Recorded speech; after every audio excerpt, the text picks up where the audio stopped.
Ya, pemirsa belakangan ini masyarakat digemparkan dengan kasus pembekuan darah yang menyebabkan kematian yang terjadi di Inggris akibat penyuntikan vaksin COVID-19 AstraZeneca. Penderita sindrom trombositopenia atau TTS itu mengalami sejumlah gejala seperti sulit bernapas, nyeri di dada, dan pembengkakan kaki. Untuk membahasnya lebih lanjut, kami sudah kembali terhubung dengan Ketua Komisi Nasional Pengkajian dan Penanggulangan Kejadian Ikutan Pasca Imunisasi, ada Prof. Hingki Hindra Irawan. Prof. Hingki, semoga suaranya sudah terdengar jelas.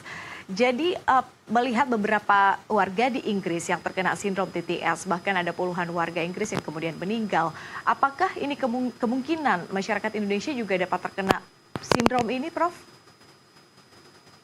Terima kasih Patricia pertanyaannya. Jadi eh, kan gejalanya adalah karena sumbatan dari darah yang bisa terjadi di kepala, di dada, di paru, di perut, dan di tungkai. Jadi gejalanya itu sakit kepala, sakit perut, sakit dada, kesemutan. Dan itu tidak ditemukan dari laporan yang masuk ke Kompas KIPI, dan juga kita melakukan surveillance secara aktif di 14 rumah sakit di Indonesia di 7 provinsi selama 1 tahun. Nah, tidak ada laporan. Dan setelah surveillance secara aktif sampai dengan hari ini kami juga menerima laporan, namun tidak ada laporan yang menyampaikan tentang kejadian trombosis dan trombositopenia sindrom itu. Sedangkan vaksin yang diperoleh di Indonesia yang diberikan kepada masyarakat sekitar 74 juta dosis.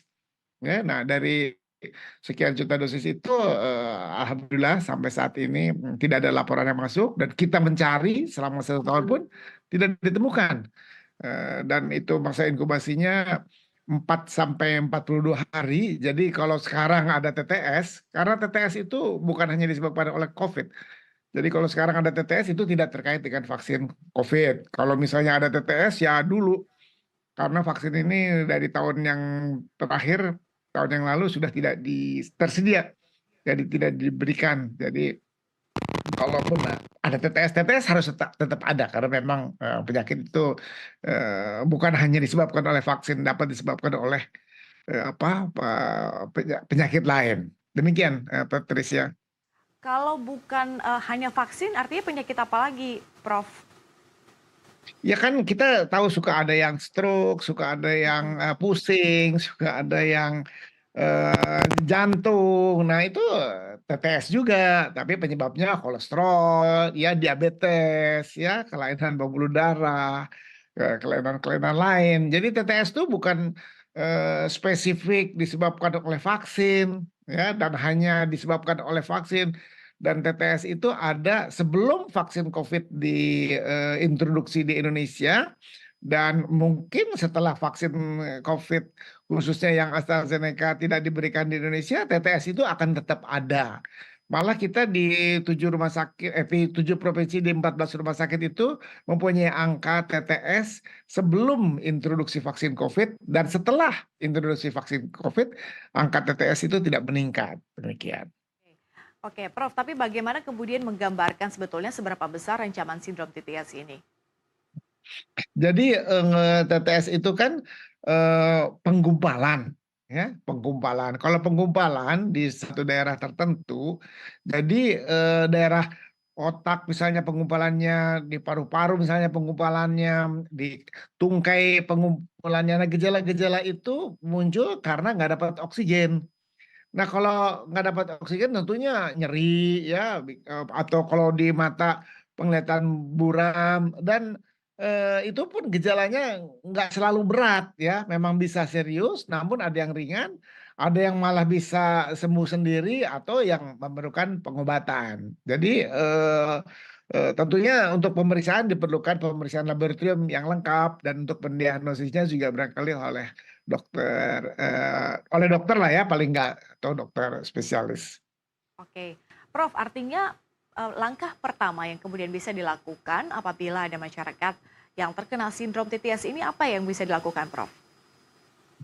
Jadi kalau sekarang ada gejala tadi ya, sakit kepala, penglihatan buram, sakit perut, kesemutan, itu mungkin TTS, harus berobat ke dokter dan diperiksa laboratorium secara lengkap atau pemeriksaan lain lah ya, CT scan atau echo, EEG atau EMG dan lainnya.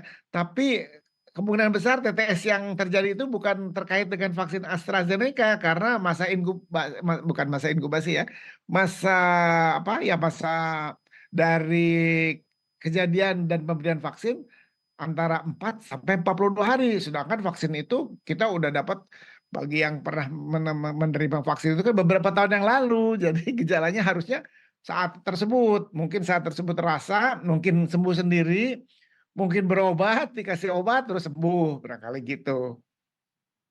Oke, Prof, artinya memang tidak ada temuan atau tidak ada laporan sejauh ini yang Ya, ditemukan. Eh, ya, tapi bagaimana kemudian upaya pemerintah Indonesia melindungi sindrom-sindrom tersebut, Prof? ya, ya. Jadi sebetulnya pada waktu itu kan pandemi. Jadi vaksinnya diproduksi dalam waktu singkat dan dikeluarkan izin registrasi sementara. Nah, saat dikeluarkan izin registrasi sementara itu dari Badan POM telah mengeluarkan peraturan yang menyampaikan bahwa harus dilakukan post authorization safety study. Jadi harus dilakukan penelitian setelah dikeluarnya registrasi itu wajib.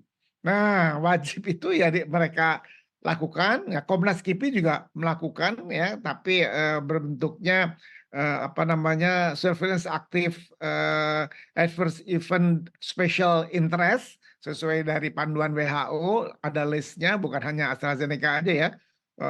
Vaksin-vaksin COVID baru diberikan listnya dari WHO untuk dipantau tadi yang selama 1 tahun itu, dan ternyata memang nggak ada, dan selalu kan kita berikan informasi, dan juga pada waktu disuntik si subjek masyarakat disampaikan oleh vaksinator, oleh juru imunisasi bahwa bila ada gejala sakit kepala atau kesemutan atau sakit perut, segera berobat atau segera menelpon atau segera menghubungi petugas kesehatan atau puskesmas terdekat agar mendapatkan pertolongan untuk segera didiagnosis dan kemudian diobatin. Dan sampai saat ini ya di kita alhamdulillah sih ya belum ada laporan, dan barangkali saya kira kalau ada sih ada ya, tapi barangkali sifatnya ringan atau juga ya tadi didiagnosis, dilakukan pengobatan, sembuh.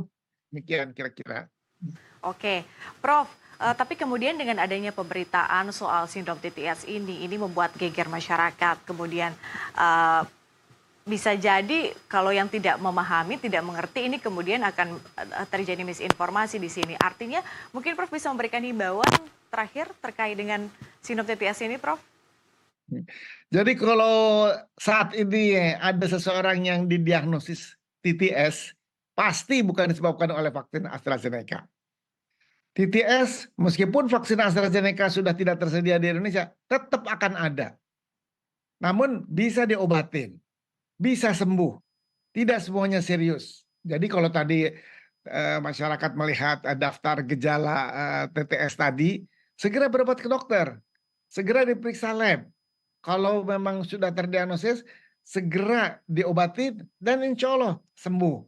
Dan pasti tidak akan disebabkan oleh vaksin AstraZeneca karena masanya sudah lewat ya, sudah. Jadi tetap tenang ya, meskipun ada TTS dapat diobatin, tapi tetap harus diobatin oleh seorang dokter ya, terutama dokter spesialis yang kalau mempunyai apa, dokter keluarga silakan berobat. Tapi insya Allah deh ya, mudah-mudahan jangan Oke, sampai. arti ya, artinya jangan panik dulu ya, Prof ya, memeriksakan Enggak. diri dulu ke fasilitas medis agar mengetahui lebih lanjut apa sebetulnya yang sedang dialami atau dirasakan.